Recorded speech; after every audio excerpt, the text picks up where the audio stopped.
how do we write chemical reaction? There are three main important things. First, what are state symbols? So you must have seen in the equation, it is written in the brackets to follow the law of conservation of mass. Now, what is law of conservation of mass?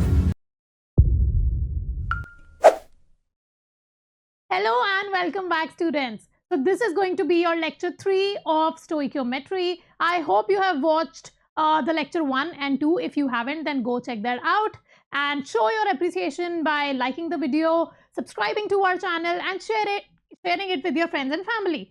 So let's quickly begin. This is going to be your third lecture on stoichiometry. So what all topics are we going to discuss in this video? Let's talk about that. So first we are going to talk about relative atomic masses. We will try to define it.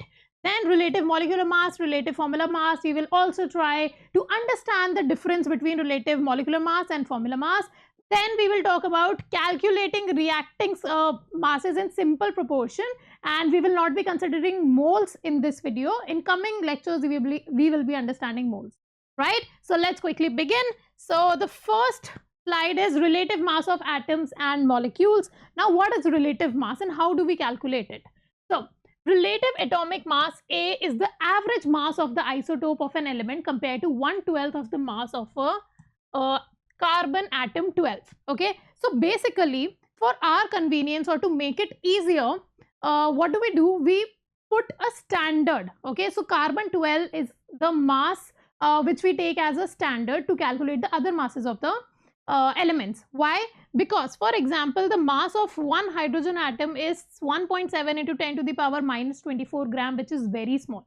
Okay, this is very difficult to weigh the mass of hydrogen. So what do? We compare it with the mass of carbon, right? So for example, this is a weighing scale. On one side of the weighing scale, we put one carbon atom. So on the other weighing part of the weighing scale, what do? We add hydrogen atom. Then we'll see that how many hydrogen atom is actually balancing out the mass of one carbon. Okay, this is how we calculate the mass of one hydrogen. Otherwise, it becomes very, very difficult because the mass is very less, right? Then it is convenient to measure the masses of atoms and relative to each other. To do this, a standard atom has been chosen. So that standard atom is carbon 12, against which all others are then compared. One atomic mass. Now this is an important definition which you should write down. One atomic mass, AMU, is defined as 1/12 the mass of a single carbon 12 atom. This provides a universal and precise scale for comparing the masses of different atoms. So I hope this is clear. Because it is difficult to measure the masses of the elements, therefore we need a standard element. We choose carbon 12. Right, now let's talk about relative atomic masses, relative molecular masses, and relative formula mass. So relative atomic mass we have already discussed. Now let's talk about relative molecular masses, which is also denoted by capital letter MR. Okay, so is the sum of relative atomic masses. For example, you have H2O. So how do we calculate the relative molecular mass of H2O? We add the atomic masses of hydrogen and then we add it with the atomic masses of oxygen. Okay, this is how we get the relative molecular mass because it is a covalent compound. Right, now relative formula mass is also the same, just the only difference is we use this term relative formula mass for ionic compounds, okay, or the compound in which ionic species are present. Okay, but the calculation is done in a similar way. So I hope this is clear. The relative molecular mass is the term we use for covalent compounds in which molecules are present, and relative formula masses is the term which we use when we refer to any ionic compound or ionic species. So you take a minute here, quickly write down this. Okay, I hope this is clear. Now let's move on to your next part. To few examples wherein we have to find a molecular mass. Now let's check. For example, you have MgCl2. Okay, you have magnesium chloride. Now what do? I'll bring my periodic table. I'll check the mass of magnesium, although the masses will be given to you in the question paper, okay, but you can also refer to your periodic table. There you can find that magnesium mass is 24 and that of chlorine is 35.5. So what will I say? That in MgCl2 there is 1 Mg is present. So 1 times Mg mass plus how many chlorine atoms are present? 2. So 2 times chlorine mass. Okay, this will be equivalent to 1 times 1 mg is 24, mass of 1 mg, plus mass of 1 chlorine is how much? 35.5. So first what we are going to do, we are going to solve the brackets and then we are going to add this to get the molecular mass. Okay, so 1 times 24 will give you 24, plus 2 times 35.5 will give you 71. Okay, and if you add this, you will get 95. So 95 becomes your molecular mass of magnesium chloride. I hope this is clear. Now let's try a few more examples. Okay, so what is the relative formula mass of KNO3? So remember, I told you what is the difference between formula mass and molecular mass. Formula mass is the term which we use for ionic compound.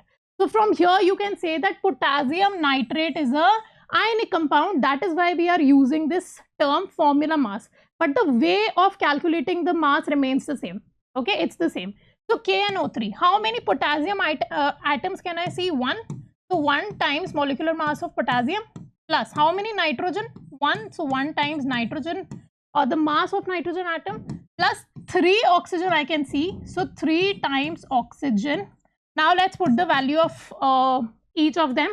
So potassium value is given to you here. Potassium is 31. So 1 times 31, plus 1 times what is the molecular mass of nitrogen? 14, plus 3 times what is the mass of oxygen? Oxygen you can see 16. Okay, then we'll simply solve this. I have my calci with me. So 31 plus 14 plus 48. Okay, this will give you how much? Let's check. So 31 plus 14 plus 48, this will give you 93. Okay, so 93 becomes your formula mass for KNO3. Okay, this will be your correct answer. Next, let's check for C2H4OH whole twice. Okay, so for this also we have to calculate the formula mass. Okay, now let's check how many carbon you can see. 2. So 2 times mass of carbon, plus how many hydrogens? So 4 plus 2. Okay, if there is a bracket and there is a subscript number which is given, it means that this will be equivalent for hydrogen also and for oxygen also. So how many hydrogen? 4 plus 2, which is 6. So 6 times mass of 1 hydrogen atom, plus how many oxygen can you see here? 2. So 2 times mass of oxygen. Okay, now let's calculate. Value of mass of carbon is how much? 12. So 2 times 12 plus 6 times 1 plus 2 times mass of oxygen is 16. If you solve this, you will get 2 times 12 is 24 plus 6 plus 32, and this will give you 62, right? This will give you 62. So the answer or the formula mass for C2H4 OH whole twice will be 62. I hope this is clear. This is very easy. Okay, I gave you one more example in the previous video, which was HCl, right? If we have HCl, then how do we calculate the mass?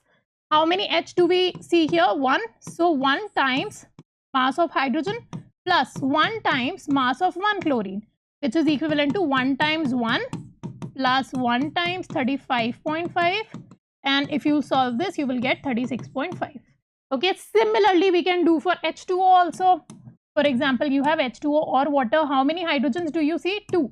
So 2 times mass of 1 hydrogen atoms plus 1 times mass of 1 oxygen atom. That will give you, I am substituting the values of the masses.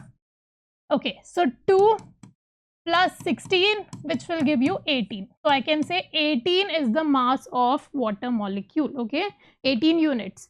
So I hope this is clear. Pause, take a minute, quickly write down this. If you have any problem, please feel free to write down in the comment section. I will get back to you. Next, let's move on.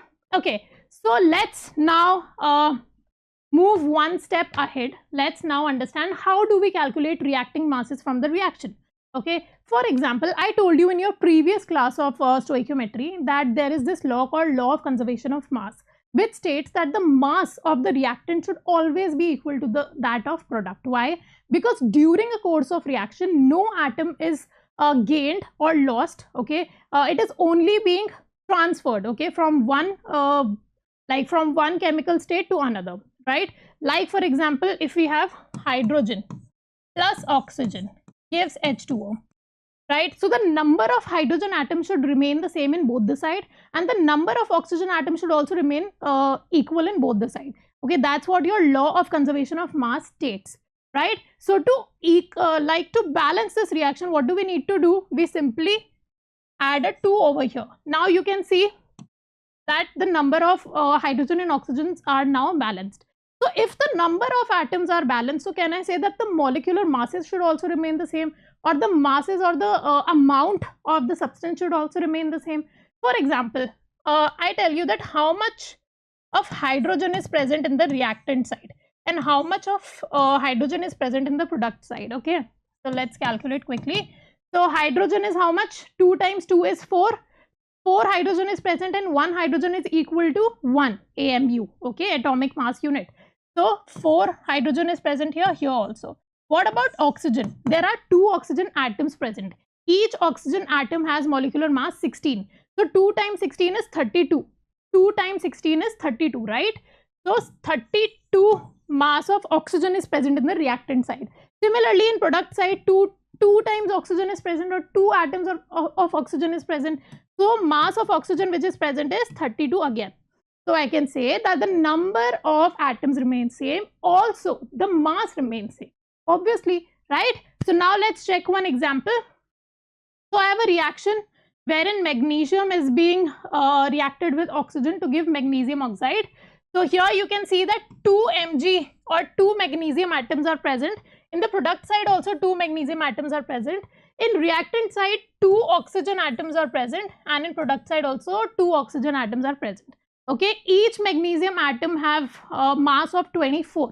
So I can say that 2 magnesium means 24 times 2, which means 48 gram of magnesium is present, right? Or 48 unit of magnesium is present.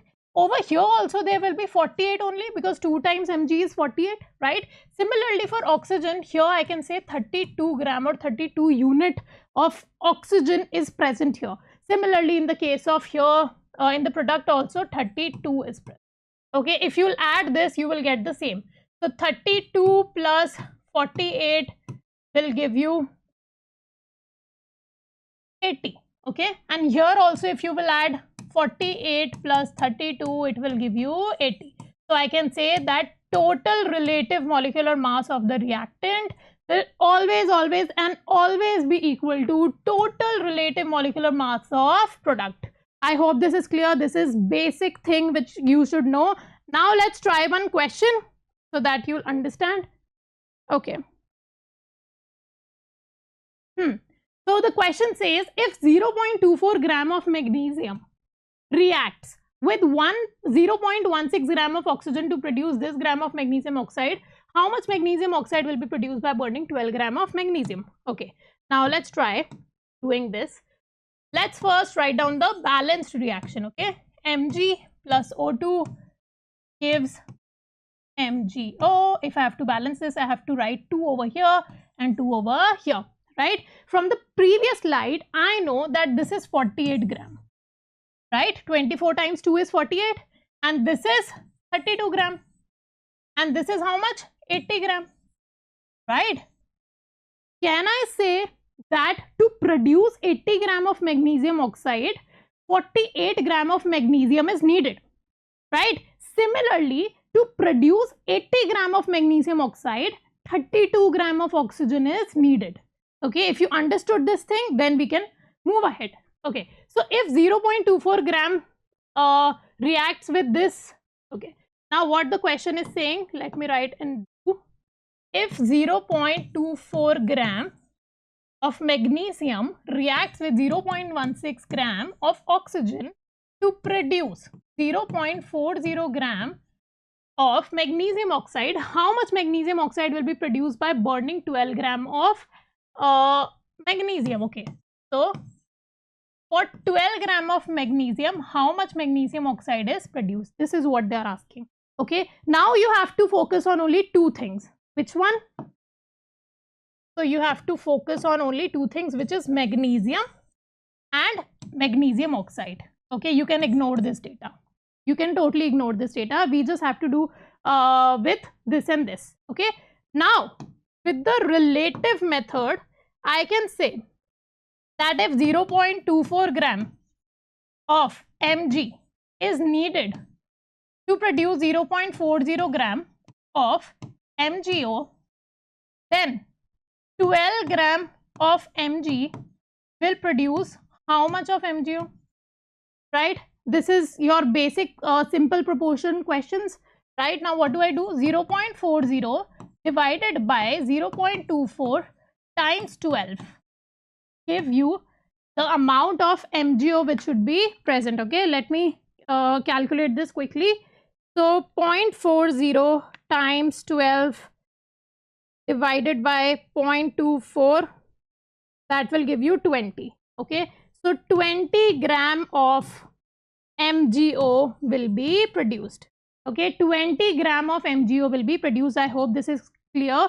This is your simple maths of simple proportion, right? So you can do this very easily. So take a minute here, try to understand the question and how we solved it. Now let's move on to your next part. Okay, here I have few more questions for you. Let's try them one by one. Calculate the mass of calcium oxide formed if 8 gram of calcium carbonate. Okay, so what is calcium carbonate? CaCO3 is decomposed. So CaO, it decomposed to form CaO, right? After heating.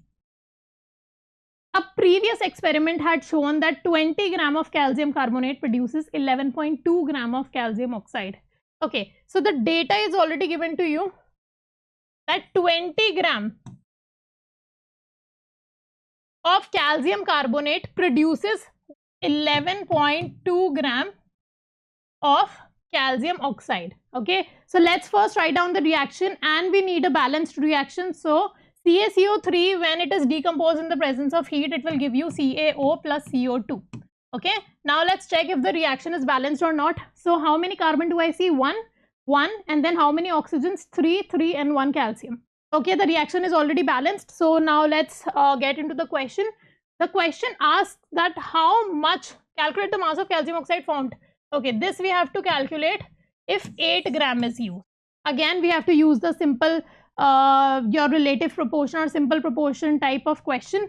Okay, so I'm solving with yellow. Green is the part which is already given in the question. I've just written the balanced equation. So what will I do?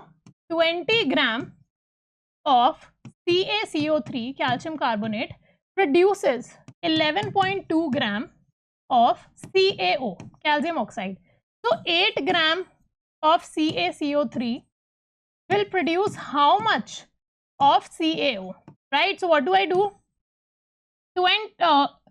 11.2 divided by 20 times 8. Okay, let's see. 11.2 times 8 divided by 20. This will give you 4.48. 4.48. So the answer will be 4.48 gram will be produced. 4.48 gram of calcium oxide will be produced. Okay, so 4.48 gram of calcium oxide will be produced. Now let's move on to the next question. So take a minute here. If you wish to try this question by yourself, then please take a screenshot and do so.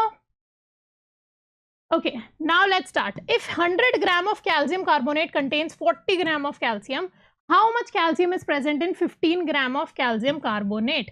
Okay, so they are asking if calcium carbonate, 100 gram of calcium carbonate contains 40 gram, contains how much of calcium? It contains 40 gram calcium, is present in 15 gram of calcium carbonate. Okay, then how much calcium will be present in grams in 15 grams of calcium carbonate? Very easy. Again, the similar type of question. What do we do? 40 divided by 100 times 15.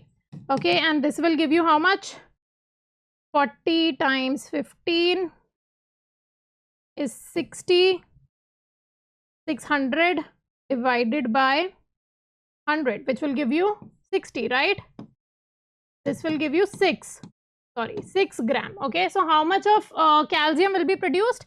6 grams. So answer will be 6 gram of calcium will be present in 15 gram of calcium carbonate. I hope this is clear. It was very easy, similar type of questions.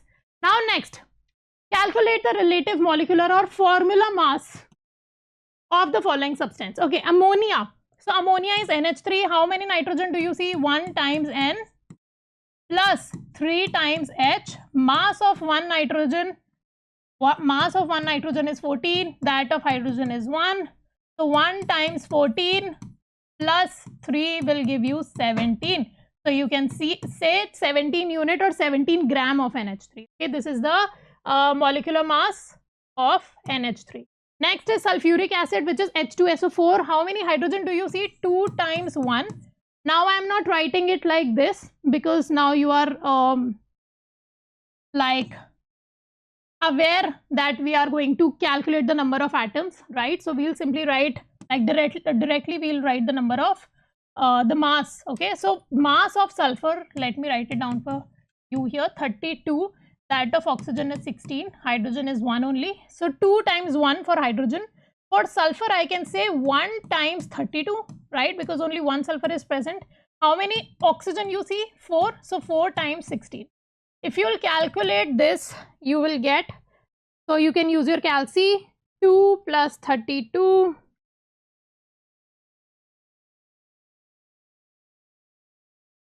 Okay, this will give you 98.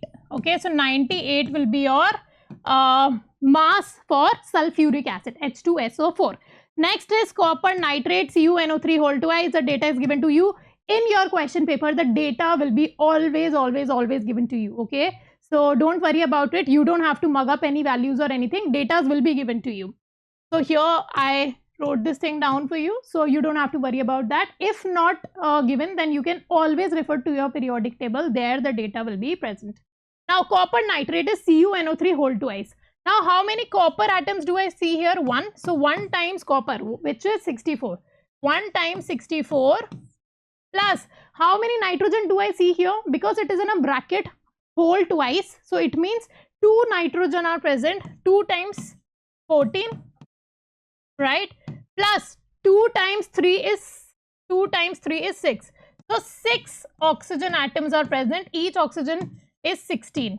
Okay, you have to solve this and you will get 64 plus 28 plus 96 will give you how much? Let's calculate. 64 plus 28 plus 96 will give you 188.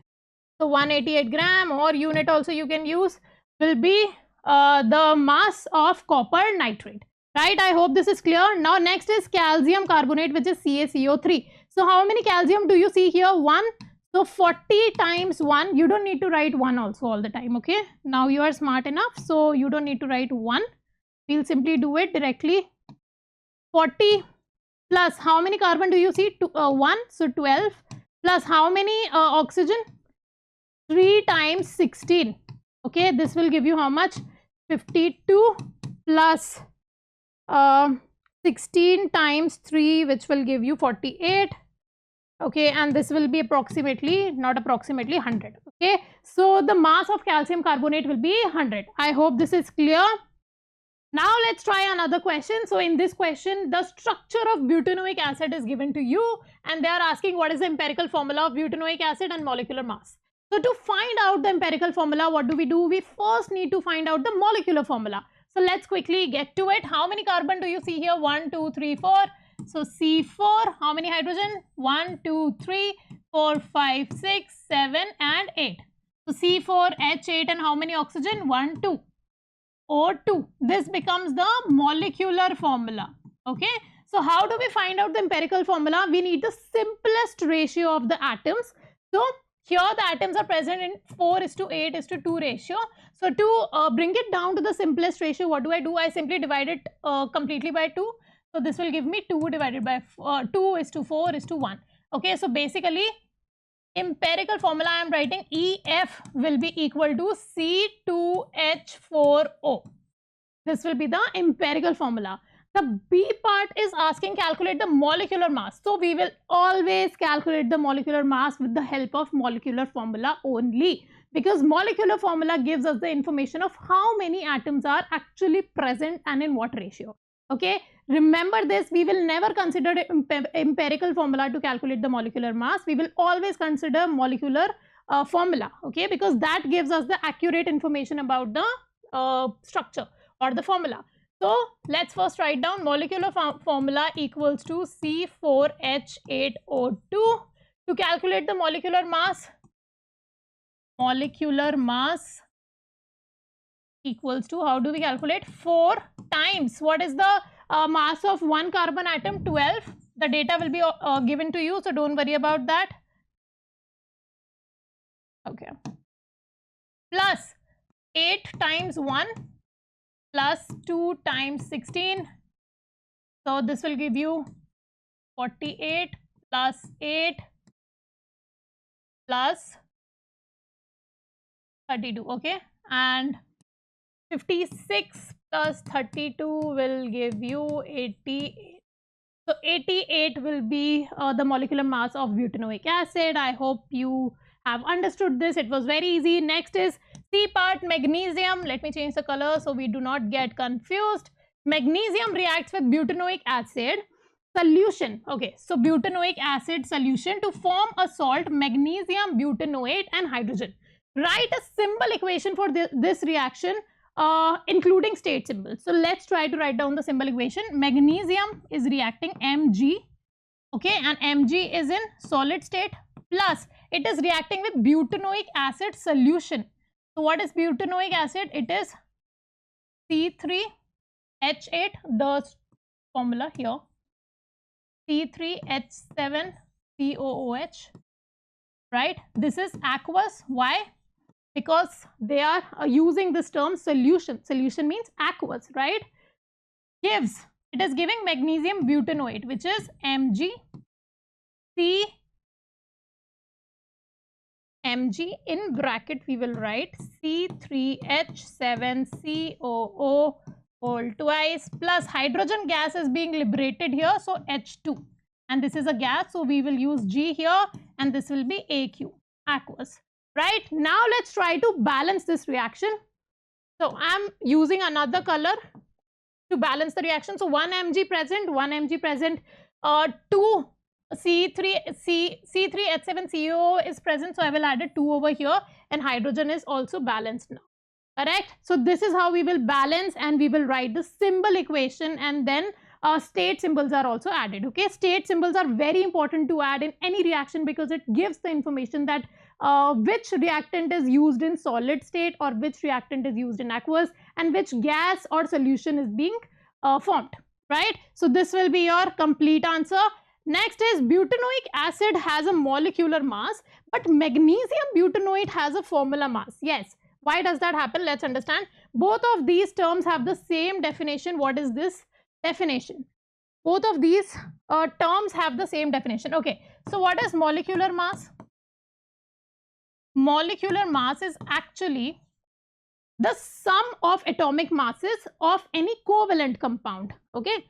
So sum of atomic masses in a covalent compound where molecules are present, and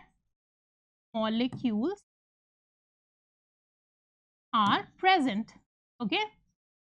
And what about, let me change the color, what about formula mass? What do you mean by formula mass? So we calculate formula mass for magnesium butanoate. For this we calculate the formula mass because it is an ionic compound, okay, and in ionic compound molecules are not present, ions are present.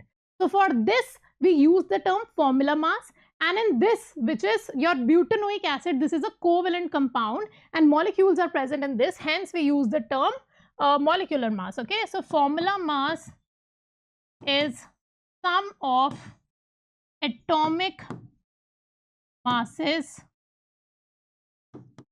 in a ionic compound, right? In a ionic compound.